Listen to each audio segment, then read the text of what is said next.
Assalamu alaikum everyone. Warm welcome to lecture number 5 of the QuickBooks Pathway to Freelancing. So last lecture में हमने transactions तक सारा head हमने complete कर लिया था from rules chart of accounts and recurring transactions. So इस lectures में एक एक चीज़ इंपॉर्टेंट होने वाली है, तो आपने एक चीज़ में मिस नहीं करनी, क्योंकि कोई भी चीज़ अनइम्पोर्टेंट नहीं है, क्योंकि आपका स्कोप ऑफ वर्क में कोई भी लाइन ऑफ आइटम है, कोई भी चीज़ आ सकती है। सो मूविंग फॉरवर्ड, यहाँ तक हमारा कवर हो गया था डैशबोर्ड। नाउ हमारे पास सेल्स का एक्शन है। सेल्स में हम जाएंगे, सबसे पहले ऑल सेल्स में आते हैं। सेल्स में हमारे पास क्या होता है?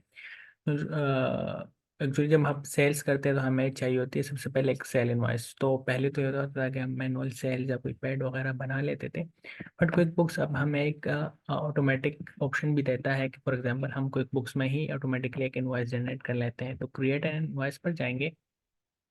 जब भी हमारी कोई सेल्स होगी तो इस तरह हम क्विक बुक्स ऑनलाइन के थ्रू एक सेल इनवॉइस इशू कर सकते हैं, जिसको हम उर्दू में रसीद भी कहते हैं। अच्छा, तो कस्टमर, पहले यहाँ पर हम कस्टमर का नाम ऐड करेंगे। फॉर एग्जांपल हम किसको इनवॉइस कर रहे हैं, हमने, आपको याद है पिछली एंट्री में जो हमने चेयर खरीदी थी, तो हमने I think advisory service provide की थी, तो उसमें हमने अली का नाम ऐड ऑन किया था, तो वो यहाँ पर आ रहा है। आप अली को भी सेल कर सकते हैं, कोई न्यू कस्टमर भी यहाँ से ऐड कर सकते हैं। फॉर एग्जाम्पल मैंने तनवीर को ऐड ऑन कर दिया कि मैं तनवीर को इनवॉइस करना चाहता हूँ, राइट। अच्छा, अब कस्टमर ईमेल हमारे पास ऑप्शनल है कि फॉर एग्जांपल हमने कस्टमर का ईमेल अगर लिखना है तो जनरली वाइटलिटी.com, तो हमने कस्टमर का ईमेल ऐड कर दिया है। Then billing address, for example house number 4 and street ना, ऑनवर्ड्स कोई भी एड्रेस आप लिख सकते हैं। नेट 15, नेट 15 आपको याद हो, मैंने लेक्चर नंबर 1 में आई गेस एक्सप्लेन किया था कि नेट 15 का क्या मतलब है। नेट 15 मतलब कि अगर इनवॉइस मैं आज इशू करता हूँ, या फॉर एग्जांपल सर्विस मैं प्रोवाइड करता हूँ, या कोई चीज़ मैं बेचता हूँ, मुझे उसके कितने दिन बाद मेरी पेमेंट चाहिए होती है उस चीज़ की। सो नेट 15 का मतलब ये है कि अगर आज मैं इन्वेस्ट करता हूँ तो मुझे 15 डेज बाद अपनी पैसे चाहिए। अगर नेट 30 करता हूँ, दैट्स मीन के मुझे 30 दिन बाद मेरे पैसे चाहिए। तो अब इनवॉइस डेट करते हैं। फॉर एग्जांपल आज की डेट हम डाल लेते हैं कि हमारे पास 28 अप्रैल है आज। 28 अप्रैल पर हमने नेट 30 ऐड ऑन कर दिया कि 28 अप्रैल को मैंने चीज़ भेजी, मुझे नेट 30 30 दिन बाद पैसे चाहिए, तो वो ड्यू डेट यहाँ पर ऑटोमेटिकली एडजस्ट होकर 28 आ गया। अगर इसको मैं 15 डेज करता हूँ, तो आप देखेंगे 28 से जस्ट 15 डेज बाद उसने ड्यू डेट ऑटोमेटिकली उठा ली। उसको आप चेंज भी कर सकते हैं और सेम भी रहने दे सकते हैं। अच्छा, इनवॉइस नंबर पूछ रहा है, फॉर एग्जाम्पल इनवॉइस नंबर हमारे पास कौन सी है, तो हम कोई भी 1250 कोई भी इनवॉइस नंबर ऐड ऑन कर सकते हैं। अगर हमारा फर्स्ट कस्टमर है तो हम इनवॉइस नंबर 1 के साथ चलेंगे, अगर हमारे पास कोई ऑलरेडी ट्रांजेक्शन है तो उससे ऑनवर्ड्स हम चलेंगे। यहाँ पर टैग्स, वो है ऑप्शनल है, आप ऐड ऑन कर भी सकते हैं, नहीं भी कर सकते। टैक्स म्यूचुअली, अगर हम इंडस्ट्री प्रैक्टिस की बात करें तो टैक्स यूजुअली यूज़ नहीं होता। मेरे जितने भी क्लाइंट्स हैं उनमें से किसी भी ने भी आज तक टैक्स यूज़ ऑन नहीं किया, तो इतना इंपॉर्टेंट नहीं कंसिडर कर सकते हम उसको। अच्छा, सर्विस डेट क्या थी? फॉर एग्जांपल इनवॉइस तो हम आज कर रहे हैं, सर्विस हमने फॉर एग्जांपल 25 अप्रैल को उनको दे चुके हैं। प्रोडक्ट टाइप क्या थी? कोई सर्विस थी या कोई हमने प्रोडक्ट वगैरह भेजा था? डिस्क्रिप्शन क्या थी? तो हम कह देते हैं कि advisory services provided to Tanveer, right. Quantity कितनी थी? एक थी। रेट क्या था? फॉर एग्जांपल हमारे पास 200 था, तो इसने एडजस्ट खुद कर ले कि अगर एक क्वांटिटी है 200 रेट है तो अमाउंट कितना चाहिए? 200। मैसेज ऑन इनवॉइस हम क्या रखना चाहते हैं, तो हमने ऑलरेडी देख भी चुके थे लास्ट लेक्चर में। कोई भी for example thank you for being valued customer ना, like that. Message on statement, इसको भी हम सेम लिख सकते हैं, for example thank you for being valued customer. यहाँ पर अटैचमेंट में आप कोई भी चीज़ ऐड ऑन कर सकते हैं। फॉर एग्जांपल जिस हमने लास्ट लेक्चर में डिस्कस किया कि आप कोई कॉन्ट्रैक्ट या सप्लायर के साथ या अपना कोई रेट लिस्ट है, ऐसी चीज़ें आप यहाँ पर ऐड ऑन कर सकते हैं। अच्छा, सही है। तो it's all about customer invoice, इस तरह बनता है। इसको हम यहाँ पर सेव करेंगे, तो ये हमारे पास इनवॉइस सेव हो गई। इसको हम यहाँ से सेंड भी कर सकते हैं, for example send and send. अच्छा, बिफोर सेंडिंग हम इसका एक प्रीव्यू भी ले सकते हैं। यहाँ पर हमारे पास है प्रिंट और प्रीव्यू का ऑप्शन आ रहा है कि ये कस्टमर को किस तरह दिखेगी। ये यहाँ पर इसका प्रीव्यू आ रहा है, आपको नज़र आ रही है फॉर गेस हो। अरे ये ज़्यादा छोटा नहीं है, इसको मैं थोड़ा सा इंक्रीज कर देता हूँ, बट इसकी फिर लेंथ हो जाएगी। इस तरह एकेडमिक क्वालिटी देखिए ऊपर आ रहा है। देन वी हैव एड्रेस, हमारा एड्रेस आ रहा है कंपनी का, हमारा नंबर, हमारा जीमेल आ रहा है। बल्कि मैं इसको डाउनलोड करके आपको एक अच्छी व्यू में प्रेजेंट कर देता हूँ। इनवॉइस नंबर दिस, देखिए अब देख लीजिएगा, हमारा नाम आ रहा है, एड्रेस आ रहा है, हमारा ईमेल फोन नंबर आ रहा है, इनवॉइस नंबर आ रहा है, डेट आ रही है, नेट 15 लगा है, ड्यू डेट क्या है इसकी, सर्विस हमने किस डेट को प्रोवाइड की थी, इसकी डिस्क्रिप्शन, क्वांटिटी, इस तरह प्रॉपर लाइक एक आपका हुआ है। इसमें आप बाकी चीज़ कंपनी का लोगो और वो सारी चीज़ें भी ऐड ऑन यहाँ पर कर सकते हैं। सो ये इसका एक बेसिक थीम था, इसको मैं क्लोज करता हूँ। इसमें हम कोई भी चेंजेस वगैरह कर सकते हैं। So this is all about कि हमारा इनवॉइस किस तरह हम यहाँ पर जनरेट कर सकते हैं। तो बहुत सिंपल सी चीज़ें होती हैं, सारी चीज़ें इंग्लिश में लिखी होती हैं, बस जस्ट आपने थोड़ा बहुत मतलब इसको एक्सप्लोर करना पड़ेगा। And this all will come through practice, कि आपने प्रैक्टिस कितना करता है। बिकॉज मैं जितना भी आपको समझा लूँ, आइडिया दे दूँ, जब तक आप प्रैक्टिस नहीं करेंगे ना तो बात नहीं बनेगी। तो ये हमारे सेल्स हैं, फिर आगे आते हैं अपने कस्टमर्स में। कस्टमर तो मैंने आपको ऑटोमेटिक भी ऐड ऑन करना सिखा दिया। यहाँ पर हमारे कस्टमर्स आ रहे हैं, फॉर एग्जांपल अली हमने पहले ऐड किया था, तनवीर हमने अभी ऐड कर दिया। इसके आप सारे पेमेंट मतलब वो भी कर सकते हैं कि किसने पेमेंट कर दी है, किसने की। अली की हमने कोई इनवॉइस क्रिएट नहीं की, इसलिए यहाँ पर क्रिएट इनवॉइस का ऑप्शन आ रहा है। इसकी हमने इनवॉइस क्रिएट कर दी है, तो आप पूछ रहा है कि रिसीव पेमेंट हो गई है नहीं हो गई। और इसको मैं कहता हूँ कि मेरी पेमेंट रिसीव हो गई है,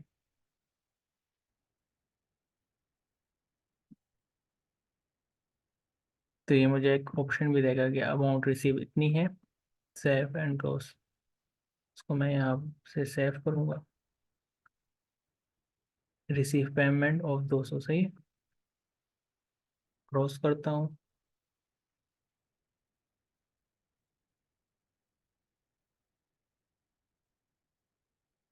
अभी यहाँ पर दोबारा नज़र हमारे मेरे पास पेंडिंग नज़र नहीं आ रहा है कि फॉर एग्जांपल 200 रुपये मैंने रिसीव करने हैं, वो ऑलरेडी हमारे पास रिसीव हो गए हैं। देखिए रिसीव में चले गए। अगर फॉर एग्जांपल इसको मैं रिसीव नहीं करता, इनवॉइस मैंने बनाई हुई होती और अभी उसमें ड्यू डेट हुई होती, तो यहाँ पर मेरे पास पॉपअप आ रहा होता कि फॉर एग्जांपल हमारे पास हुआ है। एक कंप्लीट ओवरव्यू आपको कस्टमर्स का भी दे देते हैं कि फॉर एग्जांपल किसने कस्टमर्स ने आपको पेमेंट कर दी है, कितनी किस किस की ओवर ड्यू है, किस किस की ओपन इनवॉइसेस है, और किस किस की रिसीव हो गई है। यहाँ पर आप जिस भी क्लिक कीजिएगा ना, कि फॉर एग्जाम्पल जिसने हमें पे कर दिया, यहाँ पर आपको लिस्ट ओपन हो जाएगी। यहाँ पर आप इनवॉइस ओपन है या उन्होंने पेमेंट नहीं की, तो यहाँ पर आ जाएगी। इस तरह ओवर ड्यू इनवॉइसेस है, फॉर एग्जाम्पल जिनकी ड्यू डेट गुजर चुकी है एंड उन्होंने अभी तक पेमेंट नहीं की, ताकि आप उनको रिमाइंडर मैसेज सेंड कर सकें। तो इस तरह डिफरेंट ऑप्शन आपको दे रहा होता है। आपको मैनुअली नहीं चाहिए करना होगा किस कस्टमर ने पेमेंट कर दिया किसने नहीं। ऑटोमेटिकली आपकी इनवॉइस, सेल इनवॉइस जनरेट हो गई, उसको ईमेल भी हो गई। एंड नो यहाँ पर हम हमारे उसको ट्रैक भी कर सकते हैं कि किसने कर दी एंड किसने नहीं की। सही है। तो दिस वाल ऑल अबाउट सेल्स हमने देख ली, हमने कस्टमर्स देख ली। एंड अब नेक्स्ट ऑप्शन हमारे पास है प्रोडक्ट्स एंड सर्विसेज का। यहाँ से भी आप ओपन कर सकते हैं एंड यहाँ से भी। अच्छा, अब प्रोडक्ट एंड सर्विसेज में हमारे पास क्या आएगा। प्रोडक्ट एंड सर्विसेज मीन्स कि हम जो सेल कर रहे हैं वो यहाँ पर आएगा। फॉर एग्जाम्पल हम कोई इन्वेंट्री सेल कर रहे हैं, non inventory service bundle. Inventory में क्या आता है हमारे पास के, फॉर एग्जाम्पल हम कोई इंडिविजुअल चीज़ सेल करें, फॉर एग्जाम्पल हम गाड़ियाँ बेचते हैं, तो वो हमारी एक इन्वेंट्री बन जाएगी। फॉर एग्जाम्पल हम मोबाइल्स बेचते हैं, हमारे पास वो एक इन्वेंट्री आ गई।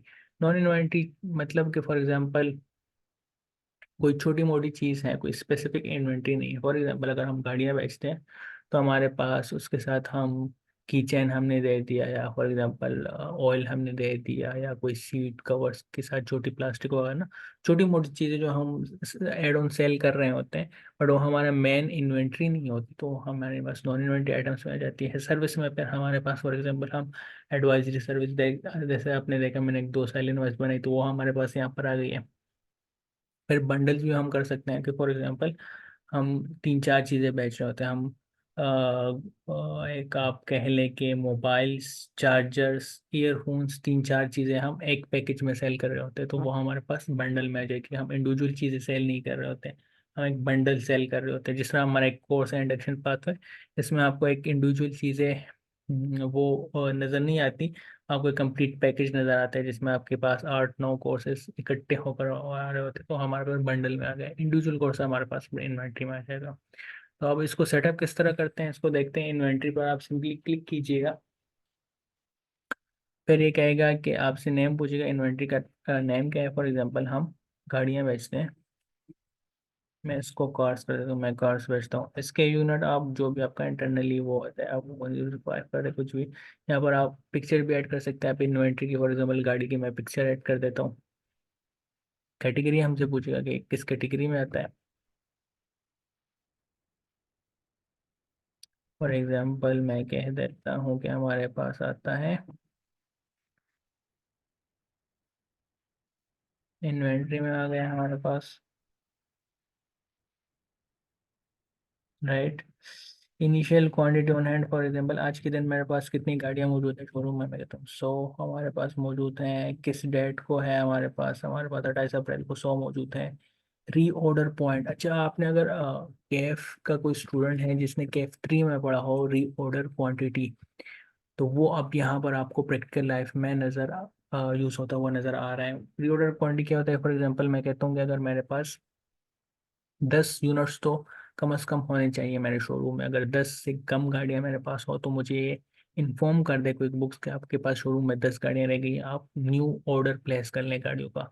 क्योंकि जब तक मेरा न्यू ऑर्डर आएगा तब तक के मैं 10 गाड़ियाँ मेरे पास इनफ है सेल के लिए। अगर फॉर एग्जांपल मेरा डिलीवरी टाइम है 7 दिन, सही है, या फॉर एग्जांपल 10 दिन मेरा डिलीवरी टाइम है, अगर मैं ऑर्डर प्लेस करूँ 10 दिन बाद मुझे मेरा ऑर्डर रिसीव होगा, और आज के दिन पर डे मेरी जो सेल है वो 1 यूनिट है, एक गाड़ी मेरी रोजाना सेल होती है, तो 10 दिन में मेरी 10 गाड़ियाँ सेल हो जाएंगी। तो हमने ओवर क्वांटिटी इन्वेंट्री भी नहीं रखनी, बिकॉज फिर हमारे पास होल्डिंग कॉस्ट आ जाती है। और ना ही हमने कम क्वांटिटी रखनी है कि फॉर एग्जांपल कोई कस्टमर आए और हमारे पास पर यूनिट ही ना हो कि हम उसको सेल कर सकें और हम अपना कस्टमर लूज करें, तो हमें एवरेज क्वांटिटी रखनी होती है। तो मैं इसमें 10 रख देता हूँ कि जब भी 10 गाड़ियाँ मेरे पास रह जाए तो मैं न्यू ऑर्डर प्लेस कर दूँ, बिकॉज इन 10 गाड़ियाँ मेरे लिए इनफ है जब तक मेरा दूसरा ऑर्डर आ नहीं जाता, इन्वेंट्री आ नहीं जाती, सही है। तो यहाँ पर आप वो भी सेट कर सकते हैं। इन्वेंट्री एसेट अकाउंट, ये पूछ रहा है कि किस में है, तो यस डेफिनेटली हमारा इन्वेंट्री एसेट अकाउंट है। डिस्क्रिप्शन पूछ रहा है कि डिस्क्रिप्शन आप फॉर एग्जांपल कोई ऐड करना चाहते हैं, it's depends on you. Sale price हम क्या रखना चाहते हैं, फॉर एग्जांपल मैं कहता हूँ कि मेरे पास 10 लाख की गाड़ी है, राइट। इनकम अकाउंट क्या है, for example sale of product income, सही है। मेरी प्रोडक्ट्स हैं, मेरी इन्वेंट्री सेल होती है। परचेजिंग इंफॉर्मेशन आप यहाँ पर कुछ भी डाल सकते हैं। कॉस्ट, कि आपने खरीदी कितनी की थी, तो मैं कहता हूँ कि मैंने 5 लाख की खरीदी थी, ये हमारी कॉस्ट ऑफ सेल है। या कोई और आप ऐड ऑन कर सकते हैं, for example cost of sale, तो डेफिनेटली हमारी inventory most of the case में हमारे पास कॉस्ट ऑफ सेल में ही आती है। फिर प्रेफर्ड सप्लायर के आपके पास कौन सा है, अब यहाँ पर आप अपनी मोस्ट, हम अपनी इन्वेंट्री तीन चार सप्लायर से ले सकते हैं। तो अब एक ऑप्शन तो यह है कि हम जब भी कोई इन्वेंट्री लें तो हम यहाँ पर ऐड ऑन करें, फॉर एग्जांपल मैंने ABC से इन्वेंट्री खरीदी। या फॉर एग्जांपल हम यहाँ पर एक वो भी कर सकते हैं कि एक प्रेफर सप्लायर के, जब भी मैं मोस्ट ऑफ 90% केसेस में मैं इस वाले सप्लायर से लेता हूँ, तो आप मुझे वो डायरेक्टली सजेस्ट कर दिया करो, ना कि मैं किसी और को देखो। तो मैं most of the time Toyota से खरीदता हूँ, कभी कभी मैं सुजुकी वगैरह वालों से भी खरीद लेता हूँ, बट 90% गाड़ियाँ मेरी यहाँ से आती है। तो ये मेरा प्रेफर सप्लायर हो गया, तो अब ऑटोमेटिकली मुझे प्रेफरेंस में टोयोटा बताएगा, उसको मैं चेंज कर सकता हूँ। बट प्रेफरेंस हमारे पास ये है ताकि हमारे पास सर्चिंग में टाइम ना लगे और हमारे पास जितनी जल्दी हो सके फास्ट अकाउंटिंग हो सके। सो ये सारी चीज़ हमारे पास हो गई। सिंपली मैं इसको सेव एंड क्लोज करूँगा। अब ये हमारे पास इन्वेंट्री सेव हो गई। यहाँ पर आपके पास ये आ गई, देखिए सर्विसेज मैं प्रोवाइड करता हूँ, मैं कार्ड्स प्रोवाइड करता हूँ, इसको आप एडिट भी यहाँ से कर सकते हैं। सही है, सिंपली इसको एडिट किया और फिर क्लोज कर दिया। यहाँ पर आप इसको पिक्चर वगैरह भी ऐड कर सकते हैं। अभी मुझे इन्वेंट्री जितनी भी मेरी इन्वेंट्री है ना, तो यहाँ पर मुझे शो कर रहा है फॉर एग्जांपल कि मेरे पास गाड़ियाँ खड़ी हैं अभी 10 लाख की, मेरे पास 100 यूनिट्स पड़े हैं, 10 मेरी रीऑर्डर क्वांटिटी है, ईच एंड एवरीथिंग मुझे इन्फॉर्मेशन दे रहा है। अभी है मुझे लो स्टॉक, अगर फॉर एग्जाम्पल मेरे पास कोई गाड़ियाँ लो स्टॉक में है तो यहाँ पर नज़र आ रही होंगी कितनी हमारे पास इन्वेंट्री है जो लो स्टॉक में है, कितनी है जो आउट ऑफ स्टॉक हो चुकी है। आउट ऑफ स्टॉक मीन्स कि हमारे पास जीरो हो गई है इन्वेंट्री, हमारे पास कोई नहीं है तो यहाँ पर आउट ऑफ स्टॉक में आ जाएगी। अगर हमारे पास लो स्टॉक है मीन्स हमसे 10 से कम रह गई है हमारे पास कोई भी, मेरी गाड़ी अगर 10 से कम रह गई तो हमारे पास लो स्टॉक में आ जाएगी। तो इस तरह इसकी कैलकुलेशन वगैरह होती है कि हमें एक बेटर व्यू आ जाता है हर चीज़ों का। हमने मैनुअली हर एक चीज़ दिमाग में नहीं रखनी होती कि फॉर एग्जाम्पल कितने मेरे पास यूनिट्स हैं, कौन सी यूनिट कहाँ जा रही है, मैंने इनवॉइस बनानी है, किस कस्टमर से मैंने कितने पैसे लेने। बिकॉज छोटे बिजनेस में तो ये सारी चीज़ें हैंडल हो जाती है, बट अगर आपके हज़ारों कस्टमर हैं, बिलियंस में आपका रेवेन्यू आ रहा है तो फिर ये चीज़ें मैनेज करना मुश्किल हो जाती है। इसलिए क्विक बुक्स ऑनलाइन इतना ऑन डिमांड चल रहा है बिकॉज इतनी इतनी सिंपल चीज़ें हमारे पास करती हुई हैं। So this was all about sales, customers and product and services. Next option हम जाते हैं अपनी एक्सपेंसेस की तरफ। एक्सपेंसेस भी हमारे पास सेम सेल इनवॉइस की तरह ही होती हैं। फॉर एग्जांपल हमने न्यू ट्रांजैक्शन करनी है, बिल फॉर एग्जांपल हमने करना है, तो सिंपली उस तरह जिस तरह हमने कस्टमर की डिटेल्स डाली थी, अब यहाँ पर हम सप्लायर की डाल लेते हैं। नया डेल है, मेलिंग एड्रेस फॉर एग्जांपल नया डेल है, terms due, due date, bill bill number, हमारी कैटेगरी आ गई है। कैटेगरी में हमारे पास for example internet internet charges आ गए हैं, नया डेल,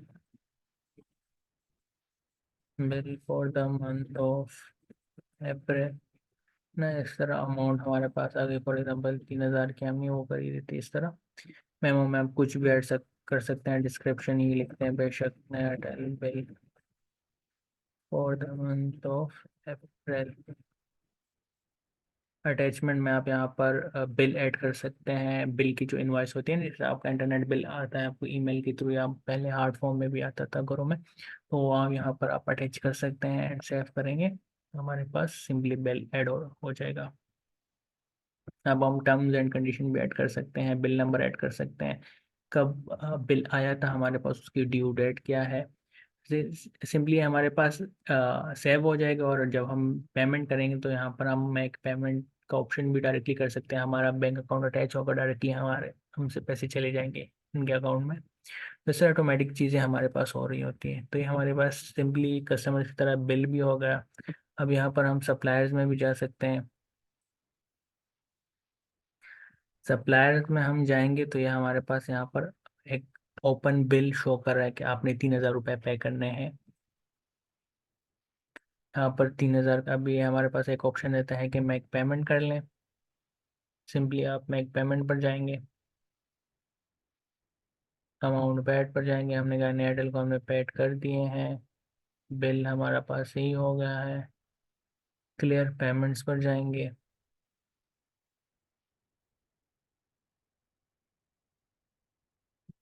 ऐड बिल, इसको मैं ऐड करता हूँ। सही, सिंपली हमने ये कर दिया एंड सेवन क्रॉस